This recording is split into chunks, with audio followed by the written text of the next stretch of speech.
Today's podcast is brought to you by Ray's Recovery, of course, and the Nostalgia Dirt series. The Nostalgia Dirt series is a racing series for cars, trucks, and motorcycles, and their mission is to keep racing history alive while honoring God and our veterans. They like to mess with old model cars, build them, pair them, and most importantly, have fun racing them. You can check out Nostalgia Dirt series below. There is a link. If you would like some info to our events, I'll post a couple of them down below as well, where you can purchase tickets to the events. They are in Mason City, Iowa, but they have events throughout the United States every year. They also have a driving experience, which is called Rendezvous with a Race Car, where you get to go an actual racetrack with real instructors that will show you the dynamics of a race car, tuning, the setup. They'll take you around the track. You will get to race around the track yourself. So if that sounds fun and interesting to you, check out the link down below for the Rendezvous with a Race Car experience.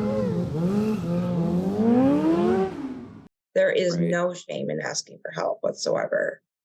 None. I think it makes you a bigger person if you can say you need help. All right.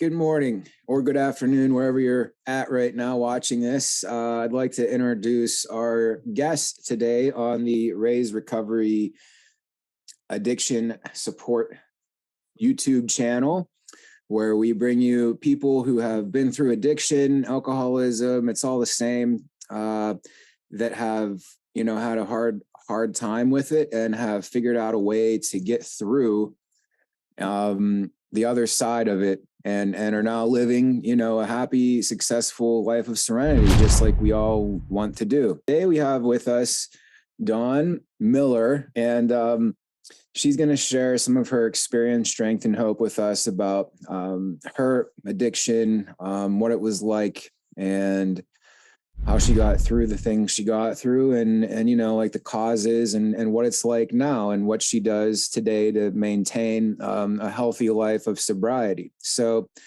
Dawn and I are actually on a same team for the Nostalgia Dirt series, which you have probably seen the little blurb in the beginning of this video for Nostalgia Dirt series and what they are, what they do, what they're into. So this is how I met Dawn. And yeah, we just connected and we have a lot of things in common. So she's gracious enough to come on here and share her story. So if you're someone who's struggling, please stay tuned and listen. This will definitely help you through your recovery journey. So without anything further, I'd like to introduce Dawn. How are you today, Dawn? I'm great. How are you? I'm doing good. I'm feeling good. I got some good sleep last night. It's a good sunny day here where I'm at. And yeah, that's awesome. I'm ready to get rocking. So yeah, I guess let's just start off. Tell us a little bit about yourself, a little bit about your upbringing. Yeah, we'll just start there. I was born and raised in Mason City, Iowa. I was raised by both my parents, Dean and Norma Miller. I had a very good childhood, very good upbringing. My father was a hard worker, and my mother was a homemaker. She was also a hard worker. My alcoholism developed in 2018, the end of 2018. Where my father was failing physically. He was diagnosed with COPD. He had arthritis from his tree work that he had done. He was 87 years old at that time.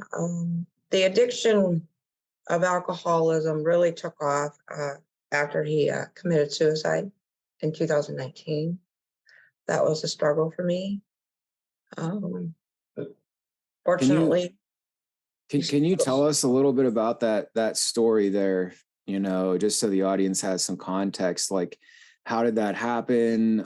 What was your perspective when all that was going on? And, I know you took him to the doctor and I did. I was the caretaker of my father for 3 years. I took care of my father.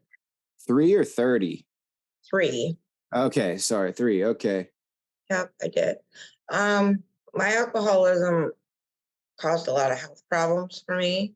I drank daily.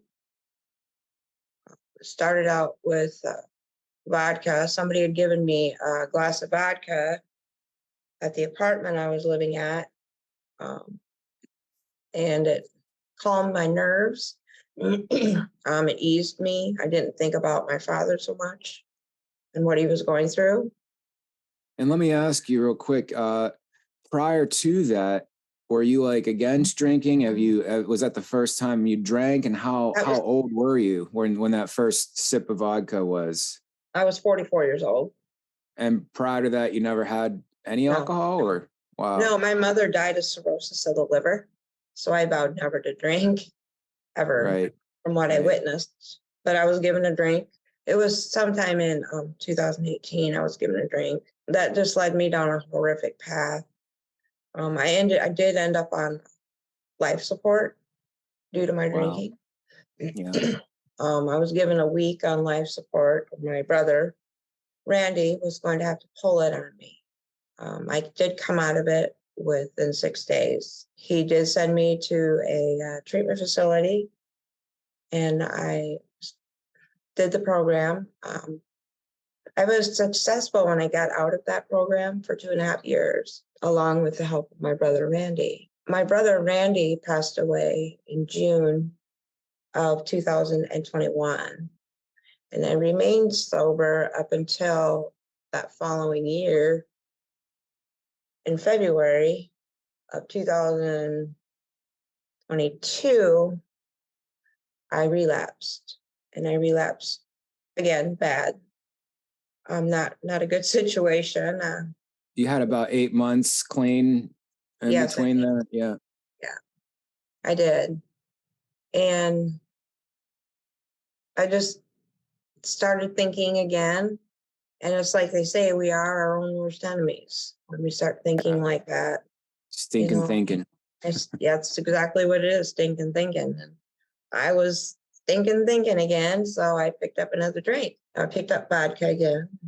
Just really started heavy again, just to So cope can with I, life. Go ahead. yeah, I get it. Yeah. So I think this is important for our audience and our viewers. So you had a period, I think a lot of people go through this. I've went through it. A lot of people I've met in recovery. I'm not trying to stereotype and put everybody in a box, but just based on my own experience and I've known probably thousands of recovering addicts slash alcoholics, and you'll have a period of sobriety. Like you said, you had like 8 months. And then I was going to ask you like, okay, well, what happened, and you said it started with the thought, like your thoughts. And so can you explain a little bit about that? Like, was it just one thought into another, boom, boom, boom, down, down the line, or? My brother's birthday rolled around, and he passed away of colon cancer. So his birthday rolled around. He wasn't here, kind of feeling bad. And I Figured you. really really want to think about that anymore. So I started drinking just to numb my pain and numb my mental state, I guess you would say. It did get me into a lot of trouble. I did get an OWI charge out of it. I had in February 2023. Well, first I'll back up. In January 1st, I was in a car accident. So I was in a coma and stayed in the hospital for a while. And I went home. My now fiance, Ben Holt, helped me not to ever pick up a drink again.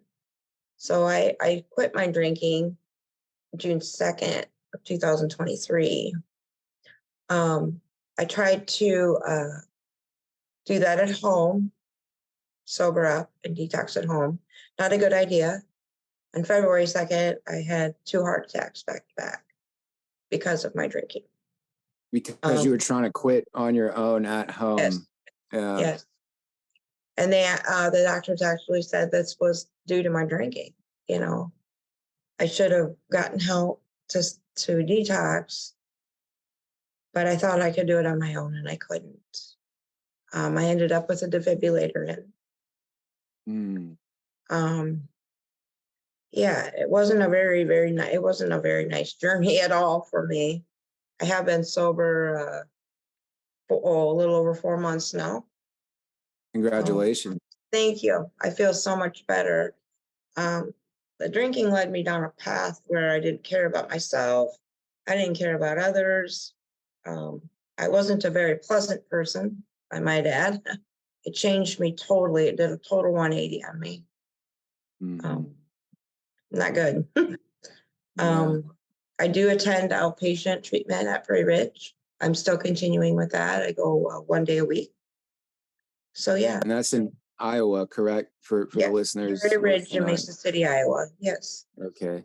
correct. Yep, So you have a support group that you attend once a week. I You do. you, you have like an outpatient therapy, right? Yeah, I do. And I have a counselor. And How has that helped you? that's helped me immensely just to be able to talk about it and not be judged. Were you You know, scared to do that, like to get that help, or were you kind of like just at the point where I just need help? I was at the point where I needed help. Mm, I just needed help, and I needed to come to the end of myself, I guess, before I realized I did need help. And that's what happened to me, is I did need help, yeah.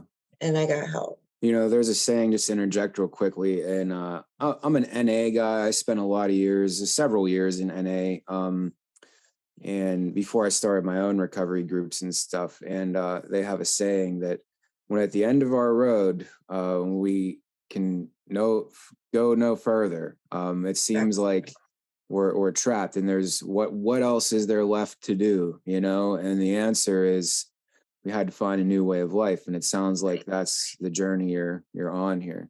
Yes, it is. Yeah, but it took me to a place I didn't care to be anymore. So yeah, I'm doing well. My fiance and I, Ben, are going to be married on July 4th of this Wow. year. Wow, Yeah, congratulations. That's yeah, beautiful. that's Wow. great. Yeah, yeah, thank you. So we're really looking Yes, forward to that. I'm sure. Wow. Yeah, his That's family has beautiful. been a huge support to me, as well as my brother, Dan, has been a huge support to me as well. That's amazing. Now, would you mind, I mean, that's all great. It's really awesome that uh sounds like God has restored your life. So I want to ask you two things. I would like to know, because as we've talked before, if you could explain to the audience like the event with your dad in more detail, and how that led you up to that. And then after that, I have another question, but I don't want to confuse or make you think of two things at once. So if you could start there and just kind of, because I think a lot of people could relate, because I believe very strongly that there's always a root of the pain. It's some kind of pain that causes us to go down this path, like looking for relief from something we want to feel differently. And Mm-hmm. so I think that'd be really helpful. So would you mind explaining that with your dad? You said he committed suicide. Could you talk us through a little bit? Yes. My father was under care of a great physician here in Mason City. I was in charge of his medical. So I was in charge of transport, taking him to doctor's appointments and getting him what he needed for groceries and everything like that. We did have a medical appointment on April 25th, 2019, that I took my father to. Unfortunately, his regular physician uh, wasn't present at that doctor's appointment, which my father and I did not know. Hmm. Nurse practitioner who saw my father that day told me and my father that he was going to be ordered to a nursing home, that she was going to have him court ordered to a home because he So kept no, falling. He so kept no, falling at home. yeah, I got you. No other choice. No, even though I was practically living there and taking care of him, they just didn't think that was enough because he was still falling at times. So, yeah. So I got into it with the practitioner nurse and told her that wasn't going to happen, that she would have to go over me. And so my dad and I left the physician's office. Had no idea that he was thinking what he was thinking. Um, he acted totally normal.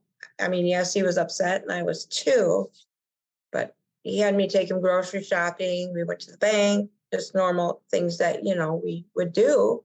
And then we went back home, and I took all the groceries in and got him settled. And Didn't you say that there was a sign, but you didn't realize it at the time, like they wanted him to come back or they something? did want him to come back, and he said there will be no return appointment. And how did you interpret that? I just thought there would be no return appointment with that lady, with a nurse practitioner, not his regular family physician. When he said that, I really didn't think anything of it, Sure. because my father never talked about stuff like that before, ever. I knew he didn't want to go to a nursing home, and that's where I would have stepped in and just, totally moved in with him, Mhm. and just lived there permanently with him to care for him. But that didn't happen. The next morning, I had gone home that night to my place, and the next morning I'd called my father like I always did at 7:30, but he didn't answer the phone and didn't answer the phone. So I knew he didn't have to go anywhere because we'd done it all the day before. I had called my brother Randy, who was working out back of my father's house, and asked him if he's seen Dad. No, so he went to check, and I went out there, and my father had shot himself twice with a 12 gauge rifle in the garage. Jeez. So yeah, there was no suicide note, no nothing.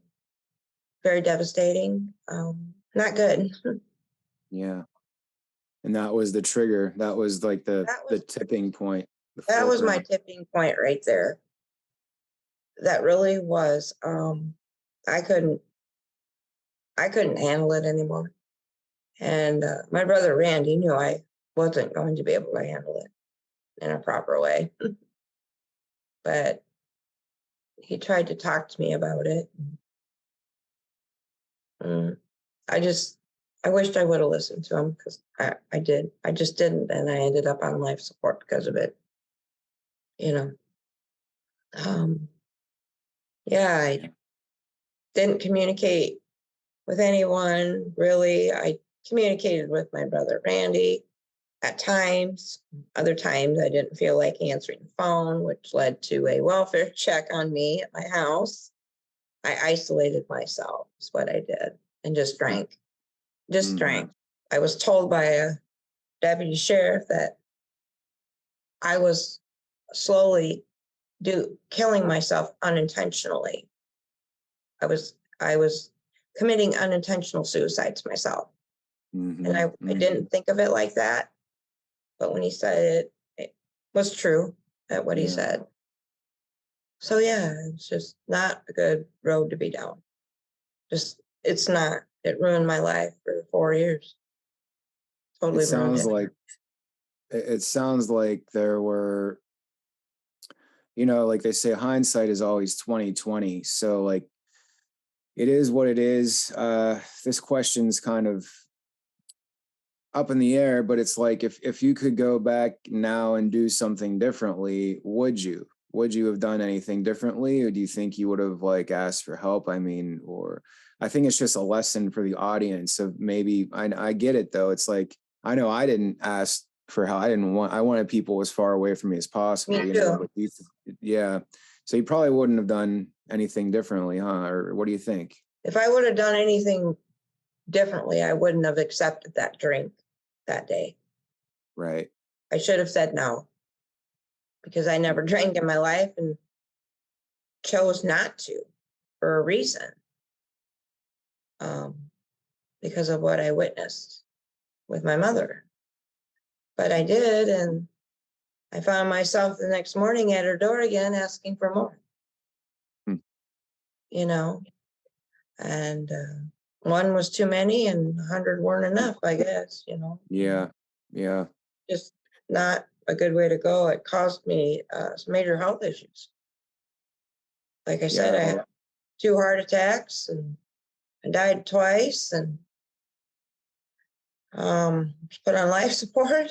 My family, my one brother, Dan, he didn't really want to be around me when I was drinking, but who would? Because I Yeah. wasn't a very nice person when I was drinking. I just wasn't. I was unapproachable, I would say. Very. Mm, The police department here in town tried to help me. They did, and I didn't take their advice. So that's how that all went down. I guess things happen for a reason, you know. yeah, I agree. When, I had the car accident and then the heart attacks, that was a huge wake up call for me, especially the car accident. I tried to commit suicide January 1st of this year. Like in a car Yes, or I how? did. In a car. I intentionally ran into a telephone pole How fast? about 50 miles an hour, 50 to Wow. 55. Wow. I was put in CCU for that, critical care for that. Hmm. Yeah. And then I never drank again. I just didn't. That was a wake up So call. yeah, You there's know, something about like in my own experience when you have or neither you A, try to kill yourself, or B, have an overdose, and you come back from that, there's something very like awakening, something it really it like kind of jolts your being back into reality, like how precious life is. And I'm so grateful that you survived all that, because we who am wouldn't I be here. now? No. What's that? So am I now. Yeah. Yeah. Right. In the time, it seems like, um, crap, I'm still here. That didn't work. I can't even kill myself, and at least for me, that's how I felt. Like I suck so bad at life, I can't even successfully kill myself. I can't do anything right. I can't even take myself out. What the heck? And it feels Right. trapped. But there's a gift of desperation there as well. They It call it the was. God moment. Yeah, Mm-hmm. God, gift of desperation. Yeah. Yeah, there's something about that like kind of like says, whoa, this is actually really precious. And uh, I'm really grateful that I'm here. Maybe not that day, but Right. you know, As yeah. time went on, yes. I wasn't clear headed that day. I was drunk, of course. I got an Mhm. OWI charge for that, among other things. I did lose my license. I'll get it back in August of this year. It's great. That's good. Yep. Yep. So the second question I said I'd like to ask you is your spirituality, your spiritual foundation. I think, well, in traditional recovery, you have to have what they call a higher power. You have to turn in that 12-step tradition. We made a decision to turn our will and our lives over to the care of God as we understood Him. So I wanted to ask you about that. Like, what is your higher power, and how has that helped you in this whole process? My higher power is God. I had to give everything to Him. I could not do it by myself. I tried it and it didn't work. I Mm, quit going to church. I quit everything. Um, I gave everything to the Lord, and He has protected me and put a covenant over me. And then I attend church weekly, every Sunday, and I get great support from the church as well. oh, that's awesome. Yeah, it's like there's all these different facets to a recovering person's life. Right. And it's like, I know for me, I tried the just like the church thing, and they were like, let God be your rehab. And I'm just like, man, you guys don't get it. That's not working for me for whatever. Like, it just wasn't working for me. So like I had to go to rehab, long term, and do the whole thing, halfway house, 3/4 house, all that. And of course, it's like the longer you're out there doing that, the longer it takes you to get back to where you started from, like the clear road, if you will. And so it's like all these different things coming together to help you continue down the path. And so, in your perspective, how important is it that you have a recovery support, b relationship with Christ, and your church family? Like, if you didn't have that, wh- what would that be like? I mean, do you think that would be helpful if you didn't have all that, It would hinder me in a way that I may uh, think about drinking again. Mm, They've been a huge support. Ben's family has been a huge support, like I said. Um, yeah, they where I go to church at is Zion in Clear Lake, and they have a Celebrate Recovery program there. oh, cool.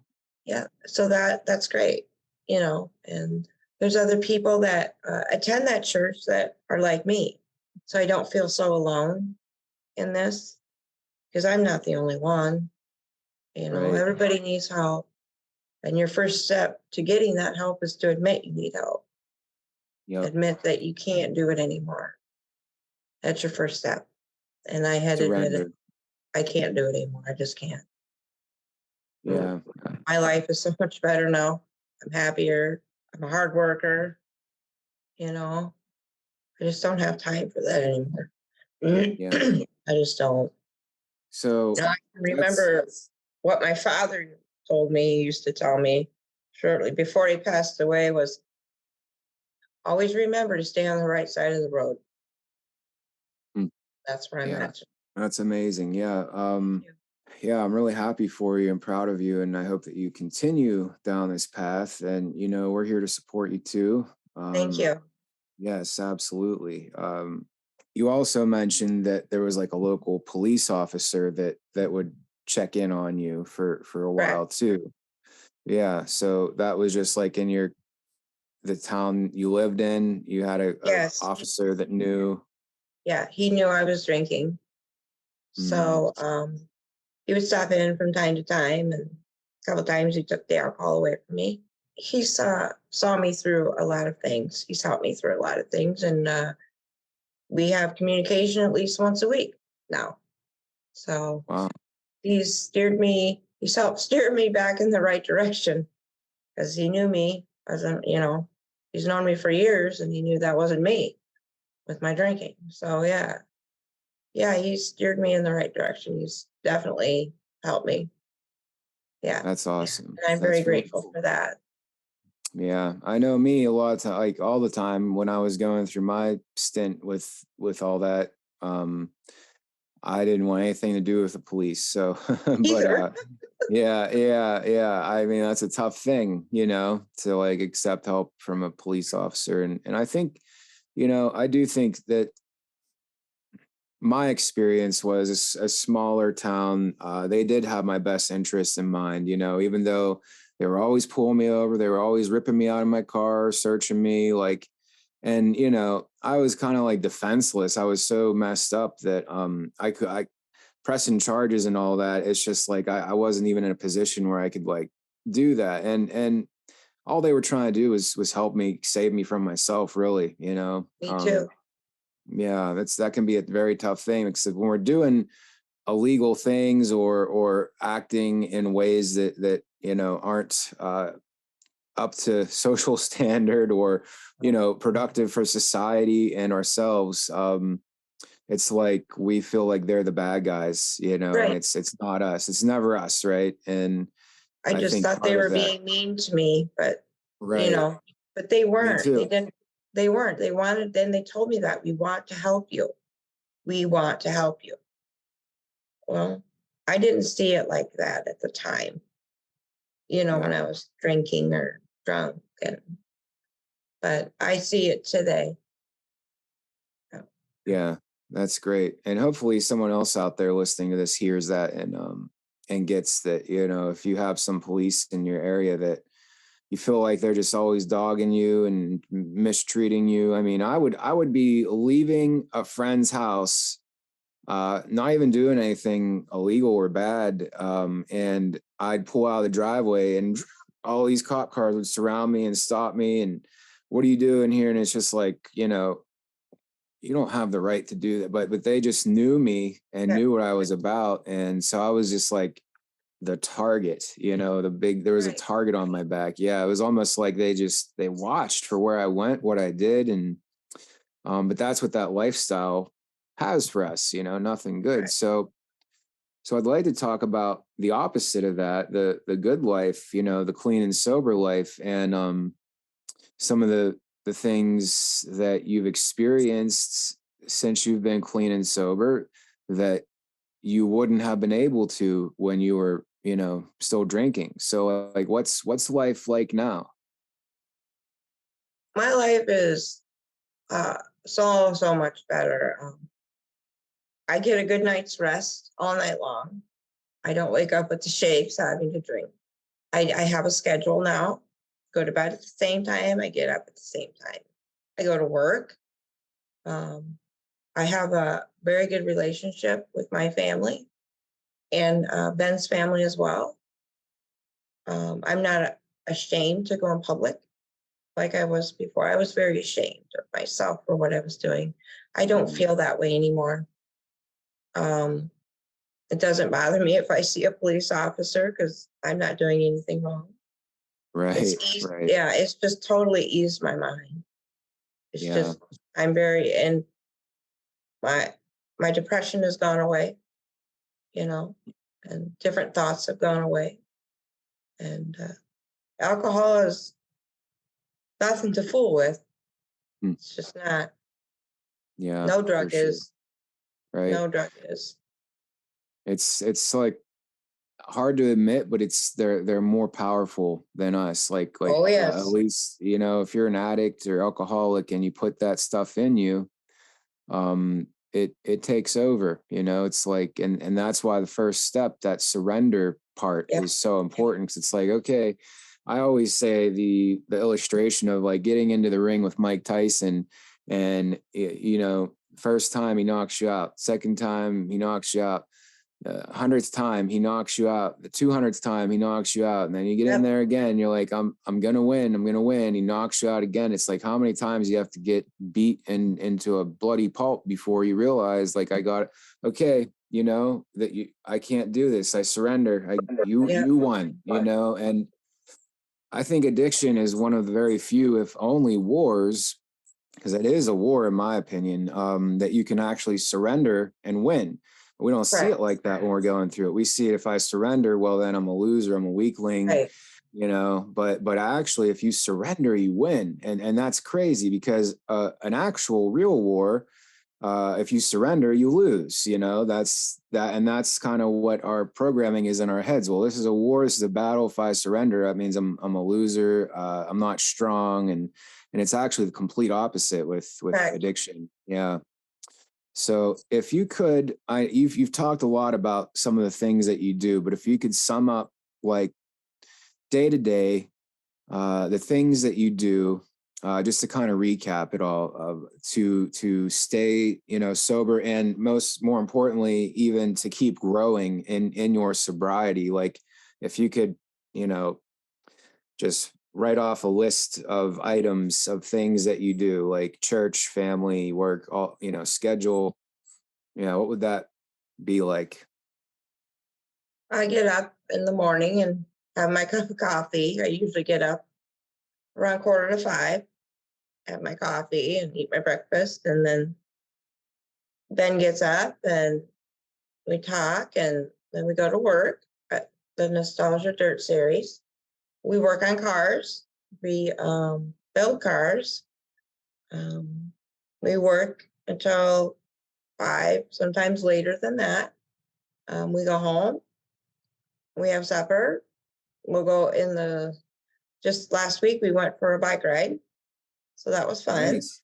Yep, and Ben and I, we got a dog, a little Chihuahua, That's so we'll take him out for a walk, and we'll go in and watch TV, and I can have a conversation with my brother without, you know, me getting all upset about something that he doesn't like because I'm sober now. So hmm yeah, he'll come around more, and I go and see him where he works, and yeah, life is That's so much cool. better, right? I Yeah. have friends who are in recovery. I talk to one of my girlfriends every morning. We were in Prairie Ridge together, and we talk every morning. That's So important. That's that is huge. important, very Yeah. important.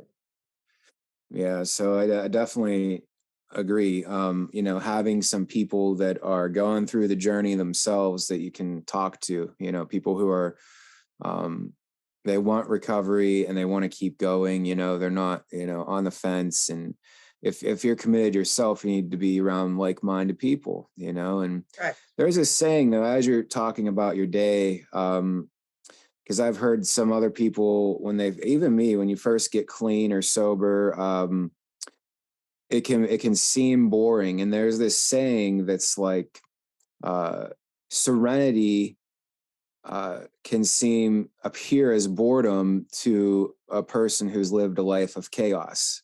So it takes some time to adjust to that, to being serene. It's like when things aren't, I know for me, it was like there was so much chaos and confusion and crazy insanity, that when it took me quite a while, honestly, to like, like, for example, when something good happened in my life, I'd be like, okay, this is no good. What's the catch? Because nothing ever good happens. And when it does, there's always an ulterior motive behind it. So I had to learn how to kind of like seed into that new way of living, that like, hey, good things can happen to you. You're doing good things with your life, and therefore your results are going to change, and this is normal, but when you do that stuff, it doesn't seem normal at first, and that can also be a triggering mechanism to take us back out, like, okay, this something's off here. I don't want to deal with this, and then back to what's comfortable. Right. So yeah, have you experienced that at first? Like, did it seem like boring, or It like was you it was boring. suspicious? It hmm was very boring. It sounds part of the course. Right. And I was told by deputy sheriff that I needed to just stay busy, hmm find something to stay busy with. So I started coming to work with Ben. And yeah, and now I'm Mm, part of that team. And I'm grateful for that. that's really cool. Yeah. Yeah, So you told us a little bit about your day and stuff, and then so you go to a support group once a week. You I talk to do. you talk to people in your support group, as traditional recovery they call it, your we. Hmm. You go to church. You Correct. pray every day. Yes, Yep. In the morning and at night, or both. both. I Cool. pray both. Yes, Nice. Yeah. The more the better, right? that's correct. Yeah. And so when you're struggling, have you had thoughts about, having another drink?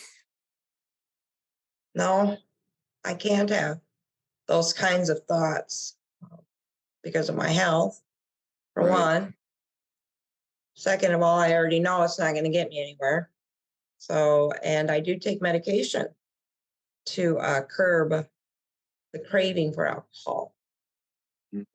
So Okay. I take that 3 times a day, and that's been very helpful. Hmm.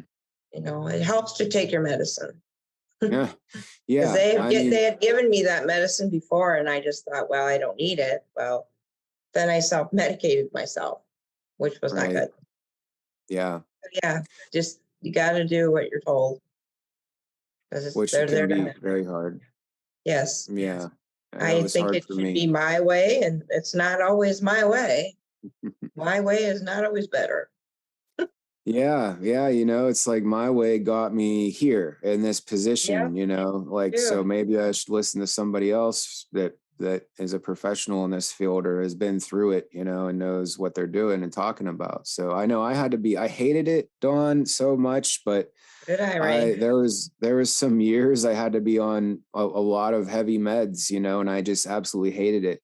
And it's like, well, I'm trying to get off drugs and you want to give me more drugs. But the truth is, sometimes for a period we need that, and it doesn't mean we have to stay on it for life, but for a period of time, it can be really life-saving. As much as we want to reject that, I don't know why. It's so funny because, like, addicts or substance abusers pumping all this garbage this poison into our bodies, and then when we're given a medicine prescribed, it's like, oh, I don't want any of that. It doesn't make sense. I'm trying Take to get that. from. Yeah. Yeah, Yeah. that's not good thinking. Definitely not. So, but yeah, I would say, I would listen to people who make recommendations. If you're not one that wants to take stuff like that, then see an herbalist or something Correct. like that. I mean, there's things that can help with this. So, Vitamins, anything. Yes. yes, yes. So, what would your advice be to people who would be watching this right now who are currently struggling through some kind of addiction, whether it's alcohol, heroin, Any, cocaine, whatever it is? What would you say to them? I would say to them that they need to pick up the phone, make a phone call, either to a family member, a friend, anyone, and ask for help. Life is better without the substances, and people can do it. And there's no shame in asking Yeah, for help. There is right. no shame in asking for help whatsoever. None. I think it makes you a bigger person if you can say you Oh need yeah, help. yeah, And for sure. it could, the drugs and the alcohol can cause severe life-threatening issues. And you can die from it. So there's always a time to change. And if this is your time, please pick up the phone and ask for help. Please. Yeah, it really is life and death for It sure. is. Yeah, yeah. Well, that's great, Don. I appreciate that, and I hope that someone heeds that advice. That needs it. That's listening to this, because that's what I did. Unfortunately or fortunately, depending on how you look at it, I had to be brought to my knees more than once. I had to be completely empty spiritually, just shell. Before and even then, I was like, maybe I need help. I Right. still wasn't even convinced. It's just so Right. crazy. Yeah, where it takes us. Like, man, It can be difficult, but it can be done. yes, and we're living proof of it. And so Right. that's to give other people hope. That hey, like, you had a really rough road with it. It almost took your life, but you're doing it. I am doing it, and they can do it as well. Awesome. That's awesome, Don. I really appreciate that. Is there any other things you'd like to say or talk about before we close today? No, other than thank you for having me. It was good to be able to talk about this, and hopefully I've helped somebody. Awesome. Yeah, it's our pleasure. Definitely. And thank you for having the willingness to come on and share. Like I've said before, it can stir up things and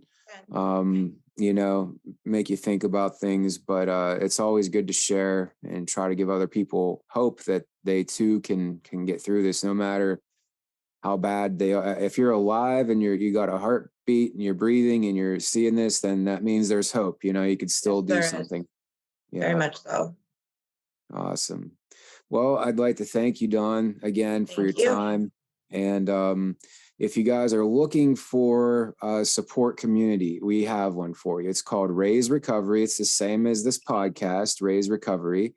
I will have a link below in the description of the show notes, and it's on Facebook. So you'll have to I'll also put my personal profile down there. You can add me as a friend. It's because it's a private Facebook group. So we have to be friends before I can add you, I believe is how it still works. So add me as a friend, send me a DM, leave a comment on this video, and come into the group where we post really inspirational things. We post all kinds of stuff, videos, tools to really help understand yourself better and understand why we keep doing the same things over and over again, expecting different results, and how to get out of that and how to reach the goals that we really want in life that we're all, worthy of. So yeah, I hope that someone takes me up on that offer.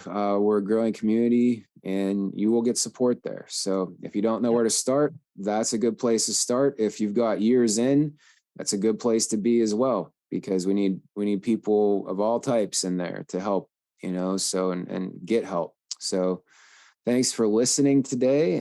Thanks for doing this for us all, Dawn. And we hope that you Thank guys you. got something out of this. Yeah. And we'll see you on the next one. Thank you. Hey guys, so that was Dawn Miller we just talked to. What a great story, huh? What a powerful, just amazing story. And I hope that you got something out of it. If you are a person who is looking for that community, looking for support from other people who know exactly how you feel, where you are, where you've been, you'd be surprised some of the things that we have been through that we could relate to, things that you might think no one could relate to. We have a place for you.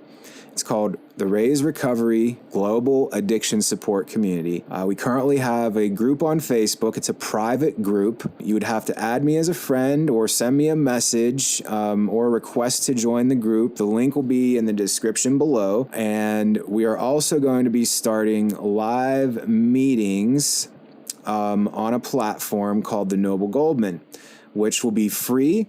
And then for anyone who wants to join, weekly meetings. And we will also be having a paid one, which will be a masterclass that will go a lot deeper for more advanced things related to recovery and changing and building our lives and achieving our goals and dreams. I mean, if we're still alive here watching this, then that means we're here for a purpose. And if we're here for a purpose, it would sure feel great and be great if we fulfilled that purpose and discovered that purpose and uncovered it. And so this is the whole thing behind Raise Recovery. Our mission and our message is that no matter who you are, where you're at, where you've been, how far down the hole you've gone, there is still hope if you are alive. There is still hope, and you can recover and live a truly passionate, prosperous life of purpose beyond your wildest dreams. So if that sounds like something that resonates with you and that you would like to be involved with, or at least check out, feel free to click on the link below to the group.